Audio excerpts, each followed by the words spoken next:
Hello दोस्तों, मैं Raj Garva. Welcome all of to the Raj Garva classes Goga sir and YouTube channel and Facebook page. मैं दोस्तों आपके लिए लेके आया हूँ राज गरवा स्पोकन इंग्लिश का कोर्स। आज इंग्लिश सबकी कमज़ोरी है, सबकी समस्या है। क्यों? ये सुनने में इजी रहती है लेकिन इसको बोलना टफ है, लेकिन इसको आसानी से सीखा जा सकता है। दुनिया में ऐसी कोई चीज़ नहीं है, दुनिया में ऐसी कोई चीज़ नहीं बनी है जो आप नहीं सीख सकते हो। तो इंग्लिश को लर्न करना बहुत ही आसान है। जब भी हम किसी को इंग्लिश बोलता हुआ देखते हैं तो अपने आप को संकोच महसूस करते हैं, हेजिटेशन फील होती है बात करने के अंदर। हाँ, अगर मैं उससे हिंदी में बात करूँगा तो वह मेरा मजाक नहीं उड़ा देगा। राइट, बिल्कुल यह सभी की कहानी है, क्योंकि हम हिंदी मीडियम से बिलोंग करते हैं। कोई बात नहीं, हम आज से 1 o'clock एवरीडे आफ्टरनून के अंदर स्पोकन वाले पार्ट्स के ऊपर फोकस करेंगे। जैसा कि हम मॉर्निंग के अंदर वोकेब पर फोकस करते हैं, इवनिंग के अंदर ग्रामर पर, तो दोनों का ही एक मिला जुला हिस्सा है, वो है स्पोकन इंग्लिश का। दोस्तों, लैंग्वेज है, इससे हम अपने खुद की स्टैंडर्ड मेंटेन करेंगे। हम एक मापदंड बनाएंगे जिसे कि आगे तक फॉलो करते हुए चलना है। इसलिए तो दोस्तों कुछ मैं लेके आया हूँ। आई फील आई बिलीव कि यहाँ की किसी को इंग्लिश टूटी फूटी भी नहीं आती है, उनके लिए मैं कुछ टिप्स लेके आया हूँ। आपको एक स्टेप बाय स्टेप चलते हुए, आपको एकदम डे बाय डे उस चीज़ पर काम करते हुए अपने अंदर इम्प्रूवमेंट लगाना है। उस एक्सेप्ट पर मैंने फोकस किया है। तो चलिए दोस्तों, लेट्स स्टार्ट। हमारी जो पहली टिप है आपके लिए वो है, सबसे पहले बी पॉजिटिव। आपको पॉजिटिव सोचना है। आपको नहीं आती है उस चीज़ को लेकर आपको कोई नेगेटिविटी अपने मन में नहीं रखनी है। तो ऑलराइट, सबसे पहले मेरी टिप्स है बिलीव इन योर सेल्फ, यानी अपने आप पर विश्वास करो।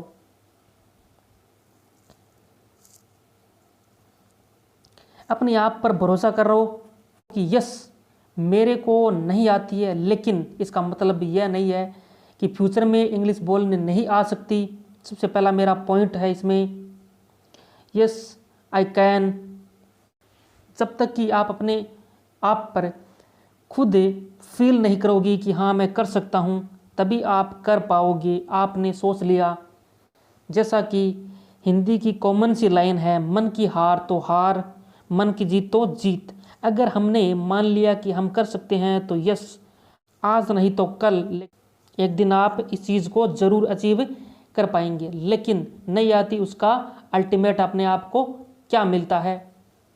तो देखते हैं मेरा सेकंड पॉइंट क्या है। Let people laugh. People laugh at you. लोग आप पर हंसते हैं, लेकिन लेट पीपल लाफ, लोग को हंसने दो, इससे कोई फ़र्क नहीं पड़ता है। लोग हम पर हंस रहे हैं, लोग आप पर जो है बातें बना रहे हैं कि उसे इतना नहीं आता और इसको इतना भी नहीं आता, अरे गलतियां करता रहता है बहुत सारी, कि फिर स्पेलिंग मिस्टेक करता है, प्रोनंसिएशन में उसकी बहुत सारी गलतियां हैं। इसको इससे कोई मतलब नहीं होना चाहिए, किसी को हमको यह कोई मतलब नहीं होना चाहिए। तो मेरा सेकंड पॉइंट है दोस्तों, मेरा टिप वो है लेट पीपल लाफ। लोग हंस रहे हैं, हंसने दो। मगर आप अपने आप को, जो अपने आसपास के फ्रेंड सर्कल में देखा होगा कि किसी को 1 या किसी को या 2 या 6 महीने पहले इंग्लिश नहीं आती थी, लोग उस पर हंसते थे। उसका भी एक ऐसा दिन आया जब लोगों ने उस पर हंसना बंद कर दिया, क्योंकि उसने उसकी जो हंसी को, उसने मजाक को उसने कभी इग्नोर किया होगा। उसने उनकी जो हंसी थी, वो पीठ पीछे उसके हंसते थे, उनको इग्नोर कर दिया। नेचुरली तभी उसका लेवल अचीव हुआ होगा। Next is I am afraid. मैं डरता नहीं हूँ। मेरा थर्ड पॉइंट है लोग मेरी पीठ पीछे बातें बनाते हुए मुझे इंग्लिश नहीं आती है, ये अपने आप को सोचना नहीं है, मैं डरता नहीं हूँ। कितने सारे लोग ऐसे हैं जिनको इंग्लिश नहीं आती होगी, बहुत सारे लोग ऐसे हैं जिनको नहीं आती होगी, तो मैं भी क्या उसी भीड़ का हिस्सा बन जाऊं, क्राउड का पार्ट बन जाऊं? क्या नहीं, मुझे डरना नहीं है और अपने अंदर ये सब कुछ चीज़ें जो हैं उसको इग्नोर करते जाना है। दोस्तों, पूरी हेडिंग के अंदर इंक्लूड हो जाती है बिलीव इन योर सेल्फ। डरना नहीं है, नहीं आती कोई बात नहीं, एक दिन ज़रूर आएगी, लेकिन उसके लिए ज़रूरी क्या है, हमें डेली उस पर वर्क करना होगा। इसलिए बहुत सारे लोग तो कोशिश भी नहीं करते हैं, इनप्योरिटी कॉम्प्लेक्स है, पीछे रह जाते हैं। वो एटलीस्ट क्या हो रहा है, आप कोशिश तो कर रहे हो। कि मेरे फोर्थ पॉइंट का है at least I am trying, at least I am trying my level best के लिए, आगे बढ़ने के लिए तरीके से चलता हूँ, तरीके से चलते हैं आराम से। आई होप ये जो मेरी सारी बातें हैं जो मैंने अच्छी तरीके से आपको समझा दी हैं और अच्छी तरीके से स्टडी करा दी है। ग्रामीण परिवेश में क्या होता है कि रूरल बैकग्राउंड से हम हैं, हिंदी मीडियम से हैं, उस रीज़न से उसको थोड़ा इनप्योरिटी कॉम्प्लेक्स फील होता है। कोई बात नहीं, मेरे द्वारा जो कही गई बातें हैं जो आपको स्क्रीन पर दिख रही हैं उस पर ज़रूर ध्यान दीजिए। I can do, I can speak, let people laugh, लोग हंस रहे हैं, मैं सीख रहा हूँ तो लेट पीपल लाफ, लोगों को हंसने दो, मैं डरता नहीं हूँ। ये मेरी पीठ पीछे मेरे बारे में क्या बुराई करते हैं इंग्लिश को लेकर, मुझे इसके बारे में कोई परवाह नहीं है और परवाह नहीं होनी चाहिए कि क्योंकि एटलीस्ट आई एम ट्राइंग, क्योंकि मैं कोशिश तो कर रहा हूँ, एटलीस्ट मैं कोशिश तो कर रहा हूँ। काफ़ी लोग तो कोशिश भी नहीं कर रहे हैं, राइट। चलते हैं दोस्तों, तो मेरा सेकंड पॉइंट है कीप योर ईयर्स ओपन। बिल्कुल दोस्तों, क्योंकि क्या होता है कि हम अपनी ही धुन में मस्त रहते हैं, हम जो जिस तरीके से चल रहे हैं वो तरीका सही होगा। इसके अलावा जो मैंने आपके सामने एक डायग्राम बनाया है इस पे गौर कीजिएगा। लिसन, स्पीक और रिपीट। सबसे पहले आपको क्या करना है कि लिसन करना है। इसका मतलब सिंपल सा है, अपने दोनों कान हमेशा खुले रखिए। क्यों? क्योंकि आपके आसपास कुछ ऐसे लोग भी होते हैं जो काफ़ी बार इंग्लिश के वर्ड्स फ्रिक्वेंटली बोलते हैं और वह इंग्लिश में बोलते हैं, इंग्लिश में बात करते हैं। उनमें से जो इंग्लिश लैंग्वेज में बात करते हैं वे वर्ड्स फ्रिक्वेंटली यूज करते हैं। आपको नए नए वर्ड्स कहाँ से मिलेंगे? Just you keep your ears open. जो भी लोग हैं ऐसे, आपको फ्रेंड सर्कल में हो, पीयर ग्रुप में हो या फैमिली में हो या रिलेटिव हो, जो भी हो, वो किसी नए वर्ड्स को यूज़ करते हैं। तो अगर आप अपना जो ध्यान थोड़ा रखते हैं तो आसपास क्या बातें बोली जा रही है वहाँ से आपको क्या है कि नए वर्ड्स मिलेंगे। उस वर्ड्स को सुनिए, उसका प्रोनाउंसिएशन जानने की कोशिश कीजिए। एंड जो मेरा सेकंड स्टेप है स्पीक, यानी खुद से बोलना सीखिए, बोलने की ट्राई कीजिए, बोलने की कोशिश कीजिए, उसको स्पीक कीजिए, उसको सुना, जाना, उसके बारे में, उच्चारण के बारे में उसके जाना और उस वर्ड का मीनिंग क्या है। एंड उसके बाद में हमने कोशिश की उस वर्ड को बोलने की। जब तक हम खुद नहीं बोलेंगे तब तक हमें नहीं आने वाला है। यह एक थंब रूल है, आप जान लीजिए कि सिर्फ सुन लेने से और आपको इंग्लिश आ जाएगी। तो अपने दिमाग में ये ख्याल निकाल देना चाहिए कि मेरे को इंग्लिश आ जाएगी। नहीं माय डियर दोस्तों, सुनने से इंग्लिश नहीं आने वाली है।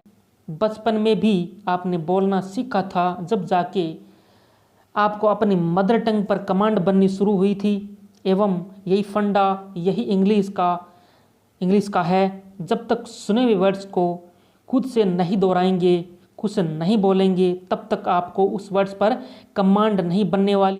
And third thing to do it कि रिपीटिंग दिस प्रोसेस, हमें इस प्रोसेस को दोहराते रहना है, यानी बार बार उसको रिपीट करते रहना है।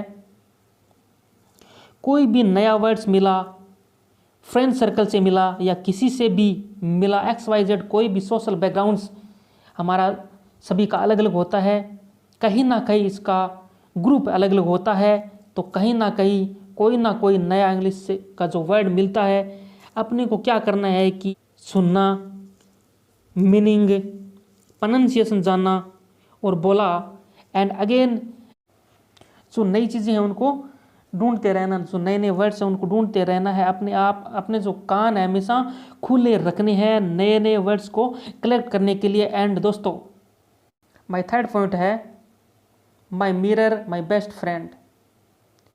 बहुत ही कॉमन सी लाइन है, स्कूल लेवल पर है।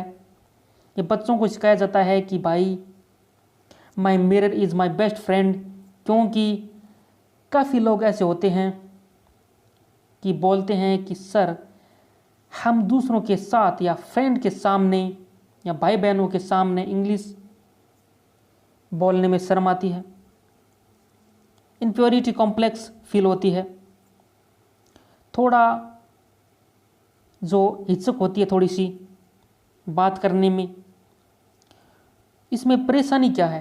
परेशानी कुछ नहीं है, आप सीधा खड़े हो जाइए अपने शीशे के सामने और वहाँ खड़े होकर अपने बारे में बात करिए, खुद के बारे में बात करिए।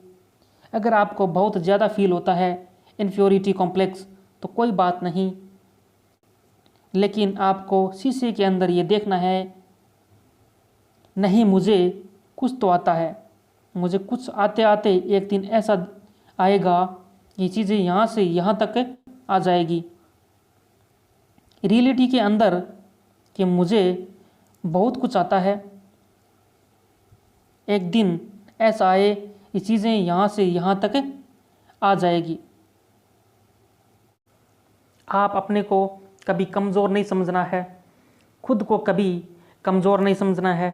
कंपेनियन साथी नहीं मिल रहा है, बात करने के लिए कोई भी नहीं है, इंग्लिश में कोई बात नहीं कर रहा है, हमको इससे निराश नहीं होना है।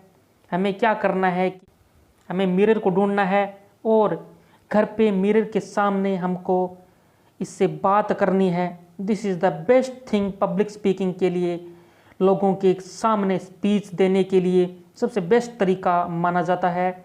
वर्क प्लेस पर हो, वर्क प्लेस पर क्या होता है कि मीटिंग्स वगैरह होती है, कॉलेज स्कूलों में स्पीचेज होती हैं, वहाँ पे जो स्पीचेज आपको देने के लिए भिन्न भिन्न प्रकार के टॉपिक दिए जाते हैं, तो वहाँ पर भी ये बेसिक वाली बात बताई जाती है, बोली जाती है। अपने को मिरर के सामने जाकर प्रैक्टिस करनी है, उस चीज़ की जाकर कॉन्फिडेंस मिलता है कि हाँ जब ये वर्ड्स बोलूँगा तो मैं कैसा लगूँगा, मेरे फेस पर एक्सप्रेशन कैसे होंगे, तो फिर वहीं से इम्प्रूवमेंट बढ़ता है।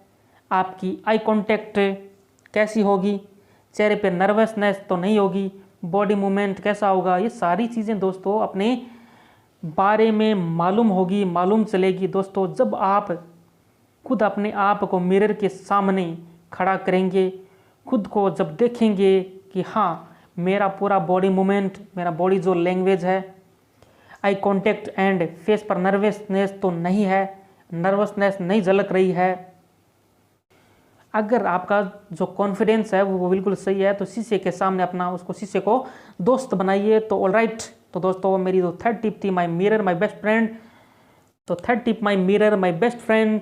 मूव करता हूँ दोस्तों मैं नेक्स्ट की ओर। नेक्स्ट मेरा जो पॉइंट है, include English word in colloquial.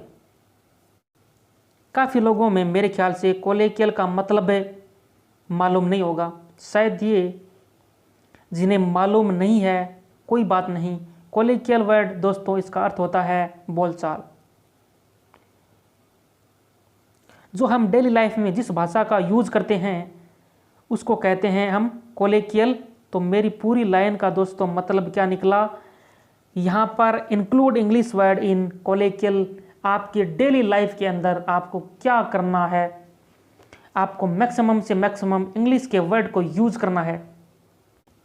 कोई सेंटेंस स्ट्रक्चर फॉर्म करने की उतनी आगे हाई जंप आपको मारने की कोशिश नहीं करनी है।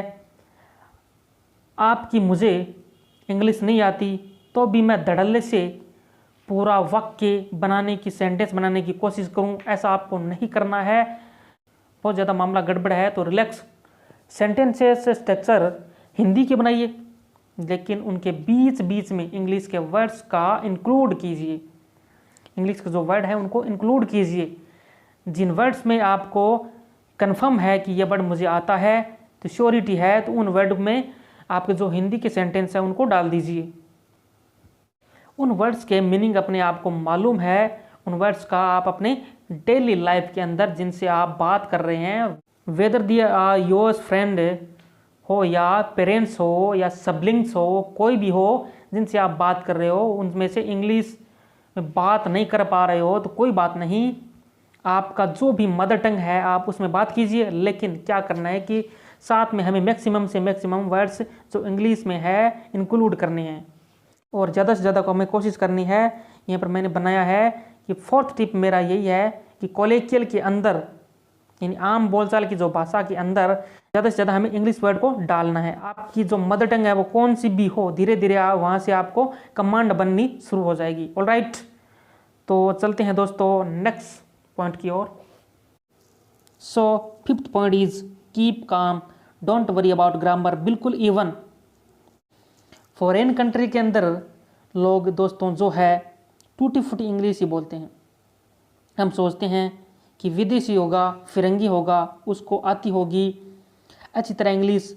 नहीं, श्योरिटी नहीं है दोस्तों इस बात की कि कारण क्या है इसका, कि even they speak broken structure की, जो इंग्लिश में वो भी इस तरीके से बात करते हैं कि और जो बहुत हाई लेवल वाले लोग होते हैं, फॉर्मली इंग्लिश को हमेशा यूज़ करते हैं, उनके जो केस होते हैं वो अलग होते हैं। लेकिन इसमें अपने को ध्यान में रखना है कि अगर आप स्पोकन इंग्लिश का प्रोग्राम को अटेंड कर रहे हो यहाँ पर, या फिर आप स्पोकन इंग्लिश पे फोकस कर रहे हो, तो आप इंग्लिश बोलना सीख रहे हैं, तो इनिशियल लेवल पर स्टार्टिंग में आपको ग्रामर पर फोकस करने की ज़रूरत नहीं है। साफ साफ लिखा हुआ है कीप काम, यानी शांत रहो, डोंट वरी अबाउट ग्रामर, यानी ग्रामर यानी व्याकरण के बारे में आप चिंता मत करो। सब्जेक्ट कहाँ पे आ रहा है, वर्ब कहाँ पे आ रही है, वर्ब कौन सी फॉर्म का आ रहा है, ऑब्जेक्ट कहाँ पर आना चाहिए, इन सभी चीज़ों को ध्यान में नहीं रखना है। आपको इनके बारे में चिंता नहीं करनी। अगर मेरा थर्ड या फोर्थ पॉइंट कह रहा होता कि इंक्लूड इंग्लिश वर्ड्स इन कोलेक्शियल, वहाँ पर मुझे सेंटेंस कैसे फॉर्म कर रहा हूँ, मैं कैसे सेंटेंस बना रहा हूँ, उसका मैंने आपको अदर मेथड दिया है। किसी की आपको शांत रहना है, स्ट्रक्चर बनाने में प्रॉब्लम्स हो रही है, डजेंट मैटर इसकी चिंता आपने आपको नहीं करनी है दोस्तों। हमें सिर्फ ये ध्यान रखना है कि मैं जो कर रहा हूँ, वर्ड्स यूज़ कर रहा हूँ, और मेरा जो प्रॉपर होना चाहिए, मैं जो भी वर्ड यूज़ कर रहा हूँ वो मेरा प्रॉपर होना चाहिए, वो मेरा मैटर करता है। ऑलराइट, मेरे ख्याल से आपको सबको समझ में आ गया होगा। लेकिन ये चीज़ें ध्यान में रखिएगा कि एकदम काम करनी चाहिए इनिशियल लेवल पर। हायर लेवल पर जैसे जैसे आपको प्रैक्टिस होना शुरू हो जाएगा, आपको कॉन्फिडेंस मिलेगा, फिर अंदर से आएगा को हमें मैक्सिमम से मैक्सिमम जो वर्ड्स हैं एक सेंटेंस में, मैंने एक सेंटेंस के अंदर फॉर एग्जांपल मैंने 10 वर्ड्स को काम में लिया है। 10 वर्ड्स के अंदर मैंने 9 वर्ड्स हिंदी के बोले हैं और 1 वर्ड इंग्लिश का बोला है, तो समझ जाना कि आपकी इंग्लिश का जो लेवल है बहुत ही लो लेवल है। जो कमांड है वो आपको बनानी होगी, आपकी जो कमज़ोरी है उसको धीरे धीरे उसको उल्टा करते जाना है। उल्टा मतलब जैसे हम हिंदी के वर्ड बोल रहे हैं, एक अंग्रेजी का बोल रहे हैं, तो धीरे धीरे हमें उल्टा करना है। 9 वर्ड हमें इंग्लिश के बोलते, मतलब धीरे धीरे आपको उसमें प्रोसेस मिलेगी, धीरे धीरे करके आपको इंक्लूड करना है और आप धीरे धीरे बोलते जाना है। ग्रामर एसेंशियल्स लेवल पर हमें फोकस नहीं करना चाहिए, ग्रामर पर हमें फोकस नहीं करना चाहिए। सबसे ज़्यादा इम्पोर्टेंट क्या है, काफ़ी लोग बोलते हैं कि सर इंग्लिश तो आती है पर ग्रामेटिकल ही राइट है या नहीं, बहुत ग्रामर पढ़ ली है मैंने, कंसेप्चुअल मेरे जो है ग्रामर कॉन्सेप्ट क्लियर है, लेकिन जब बात आती है बोलने की तो वहाँ पर पूरा पूरा मामला गड़बड़ हो जाता है। क्यों होती है? They try to focus more on the grammatical function. बोलना क्या है उस पर उनका फोकसन हट जाता है। इनिशियल दोस्तों हमें ग्रामर सेक्शन पर ध्यान नहीं देना, जो ग्रामर के स्ट्रक्चर है उस पर हमें ध्यान नहीं देना है। तो नेक्स्ट मेरा पॉइंट है लर्न न्यू वर्ड्स। एक और क्या है कि लोग मुझे बोलते हैं कि सर जब इंग्लिश बोलने की बारी आती है तो हमें नए नए वर्ड्स याद नहीं होते हैं, उनको हमें तैयार करना है। क्यों नहीं, वह क्यों नहीं आते? क्योंकि वोकेब कलेक्शन यानी कि वोकेबलरी कलेक्शन है जो वह आपका बहुत ही वीक है, बहुत ही कम है, नए वर्ड्स मालूम नहीं होते आपको। अपने में उस लैंग्वेज के जो वर्ड्स हैं उस लैंग्वेज में क्या क्या वर्ड्स बन सकते हैं। हालांकि इस पे हम इनडायरेक्टली वे में मॉर्निंग को क्लास होती है हमारी, जो है हमारी कॉम्पिटिटिव लेवल के हिसाब से भी बहुत काम किया वो क्लास, वहाँ पर भी यूज़फुल है। आप धीरे धीरे प्रोग्रेस करेंगे तो बेहतर होगा। एंड मेरा आज का जो फर्स्ट सेशन का जो लास्ट पॉइंट है वो है प्रैक्टिस प्रैक्टिस यानी अभ्यास। माय 7th जो पॉइंट है वो है प्रैक्टिस प्रैक्टिस प्रैक्टिस परफेक्शन, वो है प्रैक्टिस।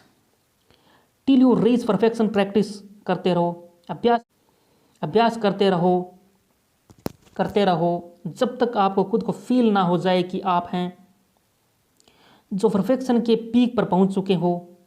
क्योंकि हमारा जो कॉन्फिडेंस होता है वो खुद जवाब देता है हमेशा हर चीज़ की। क्योंकि देखो दोस्तों, बोलना तो बहुत आसान है, हाँ मुझे नहीं आती है, लेकिन क्या कभी आप यह बोलते हुए सुना है कि मैं प्रैक्टिस अभ्यास कर रहा हूँ फिर उसके बाद में मुझे बोलने नहीं आती? बहुत सारे बोलते हैं कि मैं प्रैक्टिस कर रहा हूँ, मैं कोशिश कर रहा हूँ। कम से कम 100 में से जो 99.99 लोग ऐसे ही मिलते हैं जो हमेशा बोलते हैं कि सर हमारी यह दिक्कत है या हमारी यह दिक्कत है, हमारी यह समस्या है, हमें नहीं आती है। इक्का दुक्का लोग ऐसे मिलते हैं जो ये बोलते हैं कि सर मैं उस पर वर्क कर रहा हूँ, I am working on it, इस प्रॉब्लम से मैं ओवरकम करने की कोशिश कर रहा हूँ, बाहर निकलने की कोशिश कर रहा हूँ। ऐसे बहुत कम लोग होते हैं दोस्तों, ये कहते हुए कम मिलते हैं। तो इस पर यह होना चाहिए, क्योंकि मैं समझता हूँ कि language always demands practice.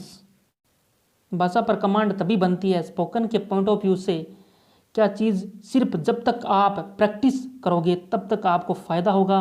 Perfections धीरे धीरे आएंगे, ऐसा कोई ज़रूरी नहीं है कि रिसेंटली मिल जाए यानी तुरंत ही मिल जाए। उम्मीद करता हूँ कि मैंने जो आपको ये टिप्स दी हैं उस पर आप ज़रूर ध्यान रखेंगे, उसको ज़रूर फॉलो करेंगे। तो जब तक हमारी क्लास चलेंगी या हमारी स्पोकन की क्लासें, उसके बाद भी इम्प्रूवमेंट है आपको नहीं मिलता है तो through guide in the life इस टिप्स को फॉलो करते रहिए। टुमारो ऑन वर्ड्स बात करेंगे स्पोकन के ऊपर, लेकिन सिचुएशन को लेकर करेंगे। हम बात करेंगे कैसे किन माहौलों के अंदर, सिचुएशन के अंदर क्या चीज़ें बोलनी है। उम्मीद करता हूँ कि आपको जो मेरी जो टिप्स हैं बहुत अच्छी लगी होगी। इनको आप डेली लाइफ के अंदर ज़रूर फॉलो कीजिए। आज के लिए इतना ही। Thank you very much.